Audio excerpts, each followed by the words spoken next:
राधे राधे। आपने कभी ध्यान दिया होगा कि कुछ घरों में कबूतर आकर अंडे देते हैं।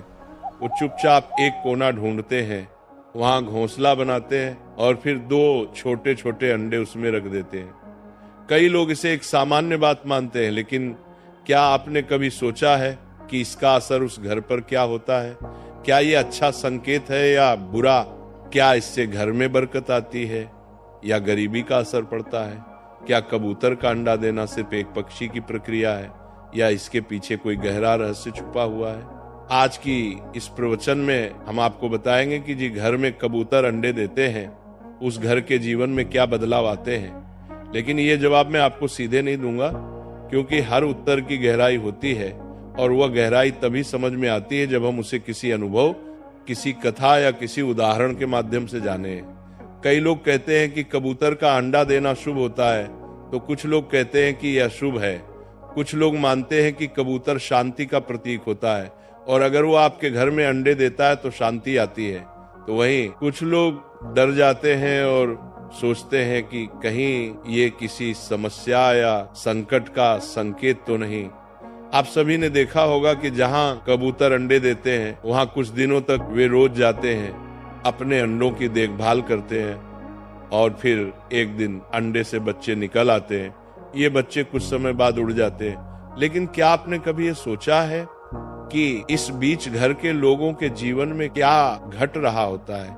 क्या कोई बदलाव होता है? क्या उस समय घर में खुशहाली आती है या परेशानी बढ़ती है? कुछ बुजुर्ग लोग कहते हैं कि अगर कबूतर ने आपके घर में अंडे दिए हैं तो वो घर शांत और स्थिर हो गया है। कुछ कहते हैं कि इसका मतलब है कि आपके घर में ऊर्जा का संतुलन बिगड़ गया है। लेकिन सच क्या है ये जानना जरूरी है। कई बार ऐसा भी देखा गया है कि जिस घर में कबूतर घोंसला बनाते हैं और अंडे देते हैं वहाँ धीरे धीरे गंदगी फैलने लगती है, घर के कोनों में बदबू आने लगती है और वातावरण भारी हो जाता है। लेकिन वहीं दूसरी ओर कुछ घर ऐसे भी होते हैं जहां कबूतर अंडे देने के बाद से घर में बरकत आनी शुरू हो जाती है, धन संपत्ति बढ़ती है और पारिवारिक संबंधों में मिठास आती है।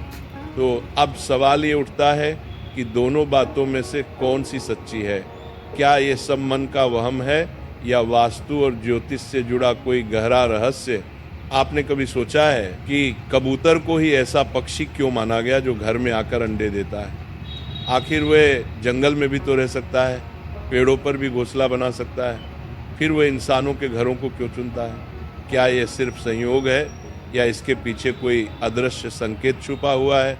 कुछ लोग ये भी कहते हैं कि अगर कबूतर बार बार आपके घर आ रहा है तो ये आपके घर की हवा और वातावरण को पसंद कर रहा है।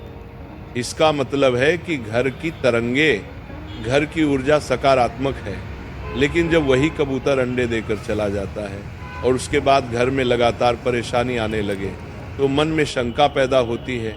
क्या आपने कभी देखा है कि जब कबूतर अंडे देते हैं तब आपके घर में किस तरह की घटनाएं घटती हैं? क्या घर में कलह बढ़ता है? क्या घर के लोग बीमार रहने लगते हैं या फिर कोई बड़ा नुकसान होता है? या फिर इसके उलट क्या कभी आपने ये भी देखा है कि उसी समय घर में कोई खुशखबरी आई हो, कोई नौकरी लगी हो, कोई नया काम शुरू हुआ हो?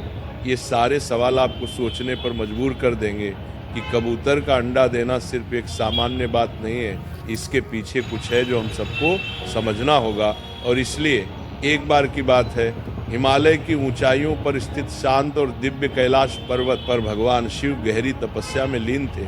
चारों ओर शांति थी, वातावरण पूरी तरह पवित्र और सौम्य था, कोई आवाज नहीं थी, सिर्फ पवन की मंद गति और ध्यान की ऊर्जा का स्पंदन वहां महसूस हो रहा था। उसी समय आकाश मार्ग से देवताओं के प्रिय, चिर परिचित और उत्सुकता से भरे देवर्षि नारद मुनि अपने वीणा के साथ वहां प्रकट हुए।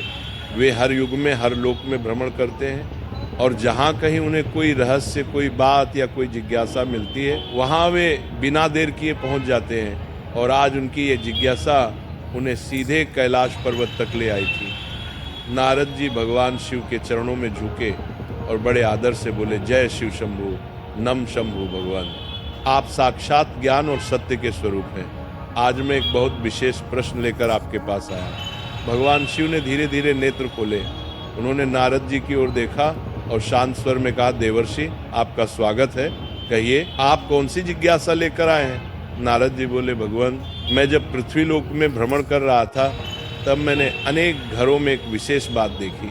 कुछ घरों में कबूतर आते हैं, घोंसला बनाते हैं और फिर अंडे देते हैं, वहाँ रहकर कुछ दिन तक अपने बच्चों की देखभाल करते हैं। लेकिन कुछ लोगों का कहना है कि जहाँ कबूतर अंडे देते हैं वहाँ दरिद्रता आ जाती है। कुछ कहते हैं कि वहाँ अशुभ ऊर्जा का वास हो जाता है, और कुछ कहते हैं कि वह घर पवित्र और शांत हो जाता है। तो हे भोलेनाथ, मेरी जिज्ञासा यही है कि जिस घर में कबूतर आते हैं और अंडे देते हैं उस घर में वास्तव में क्या होता है? क्या ये शुभ है या अशुभ? इसका वास्तु और ज्योतिष से क्या संबंध है? भगवान शिव मुस्कुराए और बोले, नारद आपने आज संपूर्ण मानव जाति के लिए एक अत्यंत महत्वपूर्ण प्रश्न किया है। यह प्रश्न केवल पक्षियों से जुड़ा नहीं है, बल्कि यह उस घर की ऊर्जा, उसकी गति और उसमें रहने वाले लोगों के जीवन पर गहरा असर डालता है। नारद जी ने फिर कहा, भगवान मैं जानता हूँ कि इस प्रश्न का उत्तर साधारण नहीं है, लेकिन मैं चाहता हूँ कि आप मुझे विस्तार से समझाएं कि कबूतरों का घर में आना, अंडे देना और फिर चले जाना, इसका गहरा रहस्य क्या है? क्या इसका सीधा संबंध हमारे कर्मों से है या हमारे घर की स्थिति से? क्या ये आने वाली घटनाओं का संकेत देता है? क्या ये चेतावनी है या वरदान? भगवान शिव थोड़े गंभीर हो गए और बोले, देवर्षि इसका उत्तर मैं आपको सीधे शब्दों में नहीं दूंगा, क्योंकि ये केवल एक पक्षी के आने जाने की बात नहीं है। इसके पीछे जीवन के कई संकेत छुपे हुए हैं जो हर गृहस्थ के जीवन को प्रभावित करते हैं। मैं आपको एक कथा के माध्यम से इस प्रश्न का उत्तर दूंगा, क्योंकि बिना कथा के इसका भाव और गहराई समझना कठिन होगा। लेकिन उससे पहले मैं आपको कुछ बातें समझाना चाहता हूँ। नारद जी ध्यानपूर्वक भगवान शिव की ओर देख रहे थे। भगवान शिव आगे बोले, देवर्षि जब कोई पक्षी, विशेष रूप से कबूतर, किसी घर में आता है और अंडे देता है तो वो उस स्थान की ऊर्जा को महसूस करके ही वहाँ ठहरता है। ये कोई संयोग नहीं होता। घर की दिशा, उसमें बहने वाली हवा, वहाँ की नमी, ध्वनि और कंपन, ये सब किसी जीव को आकर्षित करते हैं, और जब वह जीव वहाँ अंडे देता है तो वो उस ऊर्जा के साथ जुड़ जाता है। नारद जी ने सहमति में सिर हिलाया और कहा, तो इसका अर्थ ये हुआ कि कबूतर का अंडा देना सिर्फ एक प्राकृतिक प्रक्रिया नहीं बल्कि ऊर्जा का संकेत है। भगवान शिव बोले, बिल्कुल देवर्षि, परंतु ये ऊर्जा सकारात्मक है या नकारात्मक, इसका निर्धारण कई बातों पर निर्भर करता है, जैसे उस घर के लोगों का व्यवहार, उनका सोचने का तरीका, उनका कर्म और उनके घर की वास्तु स्थिति। नारद जी की उत्सुकता अब और बढ़ गई थी। उन्होंने पूछा, भगवान क्या यह भी संभव है कि किसी घर में अगर नकारात्मक ऊर्जा हो तो कबूतर वहाँ अंडे देने नहीं आते, या यदि वे आ जाएं तो उनके अंडे देना किसी प्रकार की चेतावनी हो? भगवान शिव बोले, यह भी संभव है, लेकिन हर स्थिति में अर्थ अलग होता है। इसीलिए मैं आपको ये सब एक कथा के माध्यम से विस्तार से समझाऊंगा। कथा के माध्यम से मैं आपको ये भी बताऊंगा कि कबूतरों का घर में आना किस प्रकार जीवन की दिशा को बदल सकता है, कभी शुभ तो कभी अशुभ। नारद जी बोले, भगवान मैं आपकी कथा सुनने को पूरी तरह तैयार हूँ। कृपया मुझे वह ज्ञान दे जिससे मैं इस रहस्य को पूर्ण रूप से समझ सकूं और आगे जाकर इसे लोकहित में बांट सकूं। भगवान शिव बोले, देवर्षि कथा आरंभ करने से पहले मैं चाहता हूं कि आप इस विषय को गहराई से समझने के लिए अपना मन एकाग्र करें, क्योंकि यह केवल कहानी नहीं होगी, यह जीवन के उन संकेतों का ज्ञान है जिसे लोग अक्सर अनदेखा कर देते हैं। नारद जी ने मुस्कुरा कर कहा, भगवान मैं तैयार हूँ, आप जो उचित समझे कृपया वह कथा आरंभ कीजिए। बहुत समय पहले की बात है, उत्तर भारत के एक छोटे से गांव में एक गरीब किसान रहता था। नाम था रघुनाथ। रघुनाथ का जीवन बहुत ही साधारण था। वह मिट्टी का बना हुआ छोटा सा घर, टूटी फूटी चारपाई, एक पुराना चूल्हा और 2 समय की रोटी के लिए खेत में मेहनत करने वाला इंसान था। उसके पास ना ज़्यादा जमीन थी, ना जानवर, ना कोई बड़ी कमाई, बस एक छोटी सी झोपड़ी और अपने भाग्य पर भरोसा। उसकी पत्नी सरला बहुत मेहनती थी और उसके 2 छोटे छोटे बच्चे थे, एक बेटा और एक बेटी। रघुनाथ का दिन सूरज उगने से पहले शुरू होता था और शाम को अंधेरा होते ही खत्म हो जाता था। वह खेतों में काम करता, बीज बोता, जुताई करता, लेकिन उसकी जिंदगी में कभी भी बरकत नहीं आई। जब भी कुछ अच्छा होने लगता कोई ना कोई परेशानी जरूर आ जाती। कभी सूखा पड़ता, कभी बैल बीमार हो जाता, कभी साहूकार आकर कर्ज मांगता। लेकिन एक बात खास थी, रघुनाथ बहुत ईमानदार और शुद्ध मन वाला इंसान था। वह कभी किसी का बुरा नहीं सोचता था। हर दिन सुबह सुबह वह अपने घर के बाहर तुलसी के पास दिया जलाता और भगवान से यही प्रार्थना करता, हे ऊपर वाले, मुझे बस इतना दे दे कि मेरे बच्चों को भूखा ना सोना पड़े। एक दिन की बात है, गर्मी के दिन थे। रघुनाथ खेत से लौटकर घर आया। उसने देखा कि घर की छत पर कोने की एक लकड़ी के बीम के पास कुछ सूखी टहनियां और पत्ते जमा है। उसने पहले ध्यान नहीं दिया, लेकिन अगले दिन देखा कि वहां एक कबूतर बैठा है। फिर धीरे धीरे 2 कबूतर वहां आने लगे। दिन बीतते बीतते उन्होंने वहां घोंसला बना लिया। सरला ने रघुनाथ से कहा, देखो जी, कबूतर ने हमारे घर में घोंसला बना लिया है। अब लगता है ये यहीं रहने वाले। रघुनाथ ने मुस्कुरा कर कहा, रहने दो इन्हें, ये भी तो भगवान के जीव हैं। शायद हमारे घर की शांति ने अच्छी लगी हो। कुछ दिन बाद सरला ने देखा कि घोंसले में 2 अंडे रखे हैं। अब कबूतर रोज आते, बैठते जाते, उनके गुटर गूं की आवाज़ पूरे घर में गूंजती रहती। घर में कुछ अजीब सा बदलाव महसूस हो रहा था। रघुनाथ और सरला दोनों ये समझ नहीं पा रहे थे कि ये बदलाव अच्छा है या बुरा। पहले कुछ दिनों तक उन्हें ऐसा लगा कि शायद कुछ अच्छा होने वाला है, लेकिन फिर धीरे धीरे समस्याएं बढ़ने लगी। सबसे पहले रघुनाथ के खेत में बोए गए बीज अचानक सूखने लगे। फिर उसका बेटा बुखार से बीमार हो गया और दवाई लाने के लिए जो थोड़ा बहुत पैसा था वो भी खर्च हो गया। कुछ ही दिनों में घर में खाने के लाले पड़ने लगे। रघुनाथ सोच में पड़ गया, क्या ये सब उन कबूतरों के आने से हो रहा है? क्या ये कोई संकेत है?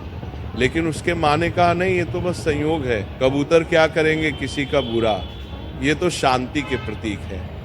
लेकिन गांव के कुछ बुजुर्गों ने कहना शुरू कर दिया, रघुनाथ, तेरे घर कबूतर अंडे दे रहे हैं, ये अच्छा नहीं है, ये दरिद्रता का संकेत है, जल्दी से वह घोंसला हटा दे। रघुनाथ दुविधा में था। वो कबूतरों को नुकसान नहीं पहुंचाना चाहता था, लेकिन बच्चों की भूख, पत्नी की चिंता और खुद की थकावट उसे अंदर से तोड़ रही थी। एक रात वो घर के आंगन में बैठा हुआ था। आसमान में चांद आधा था। कबूतर गुट्टर गूं कर रहे थे। उसने कबूतरों की ओर देखा और धीरे से कहा, अगर तुम्हारे होने से मेरे घर में कष्ट आ रहा है तो मुझे माफ करना, लेकिन मैं तुम्हें कैसे निकालूं? तुम भी तो मेरी ही तरह इस धरती के जीव हो। उसकी आंखों में आंसू थे। वह थक चुका था गरीबी से, सवालों से और अपनों की तकलीफ से। कुछ दिन और बीते। सरला की तबीयत भी बिगड़ने लगी। अब रघुनाथ ने निश्चय किया कि वह गांव के मंदिर में जाकर साधु बाबा से मिलेगा, जो हर शनिवार गांव के बाहर आते थे और लोगों की बातें सुनते थे। लेकिन शनिवार आने से पहले ही कुछ ऐसा हुआ जिसने रघुनाथ को अंदर तक हिला दिया। एक रात तेज आंधी आई, बारिश भी तेज हुई। घोंसले से एक अंडा नीचे गिर गया और टूट गया। दूसरे दिन वह जब उठा तो उसकी बेटी की तबीयत अचानक खराब हो गई और वो बेहोश हो गई। अब रघुनाथ ने तय कर लिया, अब और नहीं, अब मैं किसी ज्ञानी संत से जाकर पूछूंगा कि ये सब क्यों हो रहा है। क्या सच में कबूतर का अंडा देना मेरे जीवन में कोई अशुभता ला रहा है? तभी जैसे भाग्य ने सुन लिया हो, गांव में खबर आई कि बहुत दूर से एक दिव्य संत गांव में पधारने वाले हैं। वह किसी को नहीं मिलते, लेकिन जिन्हें वो बुला लेते हैं उनके जीवन का अंधेरा खुद ब खुद हट जाता है। सुनते ही रघुनाथ की आंखों में उम्मीद की किरण जागी। वह मन ही मन सोचने लगा, अगर वे संत हमारे गांव आएंगे तो मैं उनके चरणों में बैठकर अपनी बात कहूँगा। चाहे मुझे कितनी भी भीड़ में खड़ा रहना पड़े, मैं उनके पास जरूर जाऊँगा। और जैसे ही वह दिन आया, पूरा गांव उनकी एक झलक पाने के लिए मंदिर की ओर दौड़ा। रघुनाथ भी भीड़ में था। अब कथा के उस मोड़ पर आते हैं जहां गांव में पधारे दिव्य संत जी और रघुनाथ अपनी सारी पीड़ा, अपने सारे प्रश्न लेकर उनके चरणों में जाकर बैठा। मंदिर के बाहर बड़ी भीड़ थी, लेकिन संत जी ने जब अपनी आंखें खोली तो उनकी दृष्टि सीधे रघुनाथ पर पड़ी। वे मुस्कुराए और अपने हाथ से संकेत किया, बेटा आओ, मुझे तुमसे कुछ कहना है। रघुनाथ कांपते हुए भीड़ को चीरता हुआ उनके पास गया और उनके चरणों में झुक गया। उसकी आंखों में आंसू थे। रघुनाथ बोला, महाराज मैं बहुत दुखी हूँ। मेरे घर में कबूतरों ने घोंसला बनाया, अंडे दिए और उसके बाद से मेरे जीवन में जैसे दुखों का पहाड़ टूट पड़ा। खेत बर्बाद हो गए, बच्चा बीमार हो गया, पत्नी की तबीयत भी खराब है।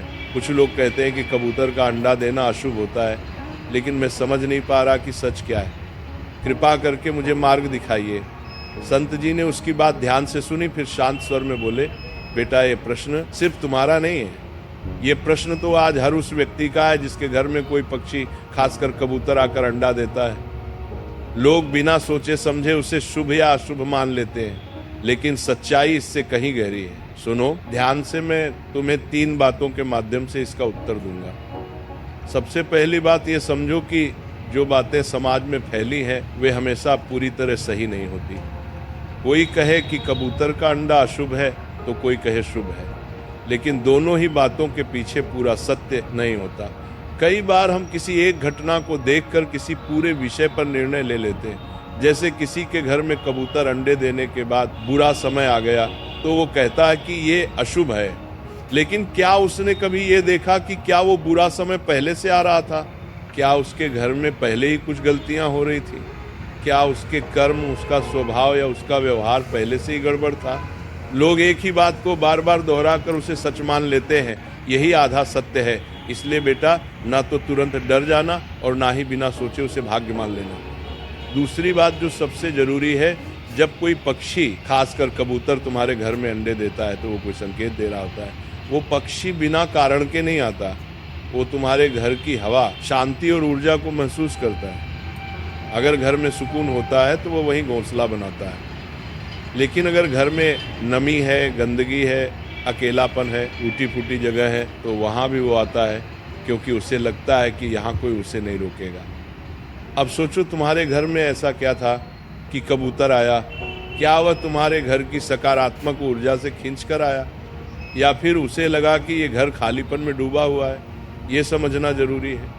और सबसे बड़ी बात, कबूतर का अंडा तुम्हारे जीवन की स्थितियों को नहीं बिगाड़ता, बल्कि जो बिगाड़ पहले से चल रहा होता है वह उसके आने के बाद साफ दिखने लगता है। जैसे एक आईना जो घर की हालात को दिखा देता है। तुम्हारे जीवन में जो कठिनाइयां आई वो शायद पहले से आने वाली थी, लेकिन कबूतर ने आकर उसका संकेत दे दिया। अब ये तुम्हारे ऊपर है कि तुम उस संकेत को समझकर कुछ बदलो या उस पर बस डरते रहो।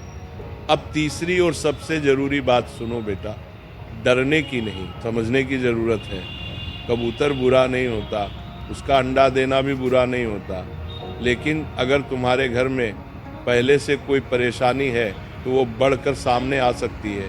ऐसे में तुम्हें घबराने की जरूरत नहीं, बल्कि अपने घर को सुधारने की जरूरत है। घर को साफ रखो, सुबह सूरज निकलने से पहले उठकर आंगन में थोड़ा जल छिड़को, तुलसी के पास दिया जलाओ, घर में सुंदर विचार लाओ, हर दिन दो, अच्छे काम करो, किसी भूखे को भोजन दो, किसी दुखी को ढांढस दो, और सबसे जरूरी बात, घर में कलह मत होने दो। जब तुम अपने घर की ऊर्जा को सकारात्मक बना लोगे तो फिर कोई भी पक्षी, कोई भी संकेत तुम्हें नुकसान नहीं पहुंचा सकता, बल्कि वो तुम्हारे लिए आशीर्वाद बन जाएगा। कबूतर अगर तुम्हारे घर में आता है तो वो ये भी दिखाता है कि वहाँ अब भी कुछ शेष है, कुछ उम्मीद है, तभी तो उसने उसे चुना है। तो बेटा आप अपने मन से डर निकाल दो, जो घर जाओ और सबसे पहले अपने मन को शांत करो। अपने घर की दीवारों को नहीं, अपने मन की दीवारों को साफ करो, फिर देखना वही कबूतर तुम्हारे जीवन में शांति और समझदारी का प्रतीक बन जाएगा। रघुनाथ की आंखों में आंसू थे, उसने संत जी के चरणों में सिर रख दिया, उसका मन जैसे हल्का हो गया हो। उसे अब डर नहीं लग रहा था, बल्कि उसके अंदर कुछ बदल रहा था, सोचने का तरीका, समझने का तरीका। वो बोला, महाराज आपने मेरी आंखें खोल दी, मैं अब घर लौटकर पहले अपने अंदर का डर हटाऊंगा और फिर अपने घर को साफ और शांत बनाऊंगा। संत जी ने मुस्कुराकर आशीर्वाद दिया और कहा, जाओ बेटा अपने जीवन को समझो और संवारो, यही सच्चा उपाय है। भगवान शिव कथा समाप्त करते हुए नारद जी की ओर देखते हैं और मुस्कुरा कर कहते हैं, नारद जी अब मैं उम्मीद करता हूँ कि तुम्हारे सभी प्रश्नों का उत्तर मिल गया होगा, अब तुम्हारे मन में कोई संशय नहीं बचा होगा। नारद जी ने दोनों हाथ जोड़ते हुए भावुक होकर कहा, प्रभु आज आपने मेरी आंखें खोल दी, अब मुझे समझ में आ गया कि हर संकेत को डर की नजर से नहीं, समझ की नजर से देखना चाहिए। आपने जो बताया वो न केवल मेरी जिज्ञासा का उत्तर था, बल्कि समस्त मानव जाति के लिए एक सीख है। अब ये ज्ञान मैं पूरी दुनिया तक पहुंचाऊंगा। अगर आपके घर में कभी कबूतर आकर अंडे दे तो घबराइए मत, डरिए मत, ये मत सोचिए कि अब आपके जीवन में दरिद्रता आ जाएगी या बुरा समय आएगा। सच्चाई यह है कि कबूतर अंडा देना कोई अभिशाप नहीं होता। ये सिर्फ एक संकेत होता है, या तो आपके घर की शांति की, और या फिर ये बताने के लिए कि अब आपको अपने जीवन और घर के वातावरण को थोड़ा और सुधारने की जरूरत है। समझदारी यही है कि डरने के बजाय सोचें, सुधारें और सकारात्मक बने। जब मन और घर दोनों शुद्ध होंगे तो जीवन में सुख और शांति खुद ब खुद आ जाएगी। अगर आज की प्रवचन आपको अच्छी लगी हो तो वीडियो को लाइक करें और ऐसे ही प्रवचन सुनने के लिए चैनल को सब्सक्राइब करें। बोलो राधे राधे।